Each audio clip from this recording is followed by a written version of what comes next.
Hello everyone, I hope everybody's keeping well. So I just want to talk about this, and this is very concerning. As obviously you know, I've been talking about the Feds the last few months, and I've been obviously talking about it for years and years and years, and I always been pointing it out, saying that this is our weakest point in the state, and obviously we haven't invested enough. And obviously I welcome that an extra billions been put towards the Feds, which is very little in the grand scheme of things compared to the state the Irish the Feds forces in the moment. And it's all by government creation. It's their own fault, really. If they invested a bit every year for the last few years, it would have been fine. Everything would be hot and dandy. But it's only because, and I tell you this, the government really just depended on other countries to come in if Ireland was ever attacked. And just didn't bother to invest, in other words. And as you see now here, and this is one of the things, obviously these naval ships, the three naval ships, the LA Ona, the LA Etna, and the LA Cannon or whatever, are old, very old naval ships. They're very good old naval ships. They've been years and years and years. I think they said they're 24 to 28 years old. So they're old ships. They're not new ships. And one third of the Irish Naval Service is going to be decommissioned. So that's one third. Them three ships are one third of the Irish Naval Service. And obviously they got two extra new ships off New Zealand, which they can't bring over from New Zealand, because they haven't got the people to bring over the ships. Isn't that great? They spent 22 million. They haven't got the people to bring the ships over to Ireland. Um, so they're talking about scrapping these ships, and first of all, you'd be asking, what were these ships doing? They have been tied up for several years. Several years. These three ships have been tied up in port for 7 years due to lack of crew. So the main reason is that they're not that old. They're still probably seaworthy. They're probably still able, even though they probably wouldn't be the best naval ships to have in the water. Um, Obviously with the age and things like that, because again, 34 to 38 years is a long time for a ship to be operating. And obviously wear and tear on the seas and the rough seas would obviously take a bit out of the ship. Let's be honest. But let's be honest here for a second. We need every ship we can on the Irish water and Irish waters. To patrol, because again, as you know, Ireland is an island. It's a lot of ground, a lot of shore around the state, from Donegal down to Cork, from Cork to the border with Loud. That's a huge amount of area they need to cover, the naval service. It's a huge undertaking. It is compared to other countries. Like you take, for example, Germany, or take the example of Belgium. A small bit of the coast there to defend.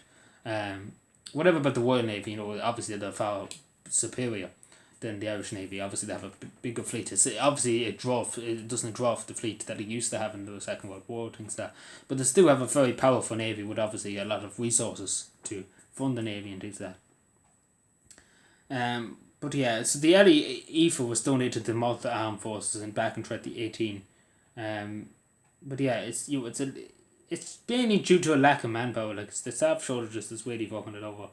Um, that's what's really. See, this is the reason why, in my opinion, it's not that it's old. They say it's old and things like that, but they were tied up due to a lack of sales for the last several years. So I don't know how many years that is, but the last several years, I'm assuming that's probably years and years and years of lying in port. And so they're going to scrap them now. And again, as I said, the wear and tear on the ocean, as you may, obviously in storms and things like that, obviously take it a bit out of any ship, but it's not the point. They probably won't be replaced. This is the thing. The ships won't be obviously there's two extra ones, but they haven't got the people to put on that ship, let alone put them on these ships either. But yeah, it's a very sad state of the navy. This country. And especially because, again, that's a big chunk of the Irish Navy. One third of the fleet is basically gone at the moment. Oh, it was about to be gone. Um, we have to really seriously talk about the future of the naval service, to be totally honest.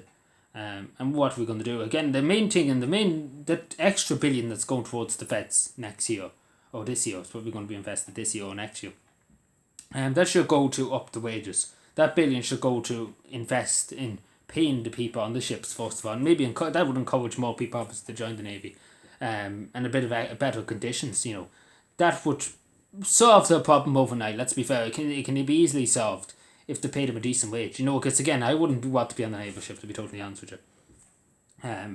Because again, it's not easy now. You're out in sea. You're in rough conditions on the seas. It's not an easy life now.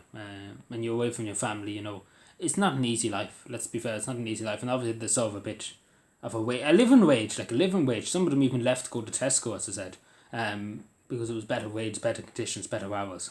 But yeah, so that billion should go towards paying these people. And maybe then we can get more people. Then obviously more people saying I actually enjoyed the naval service. And that'd be very encouraging, obviously. for people to join. And then obviously we can worry about investing in equipment and things that down the road. But I think at the moment, the one thing that the Fed structure, the whole state should be worried about is paying the people first of all a right good wage, and that and everything else will work itself out. Equipment and things like that, it'll work itself out as long as we can have the people paid well, And then obviously it work itself out. The recruitment soldiers will work itself out because obviously there's people who want to probably join the army, but it's the pay that's really just pushing them back from joining. If that makes any sense. So yeah, take everybody and let me know what you think. I know it's very upsetting. Again, we've seen it kind of fall the naval service continually, and I assume with the army, you were continuously being let down by the state, by the government particularly. Anyway, take care everybody and bye.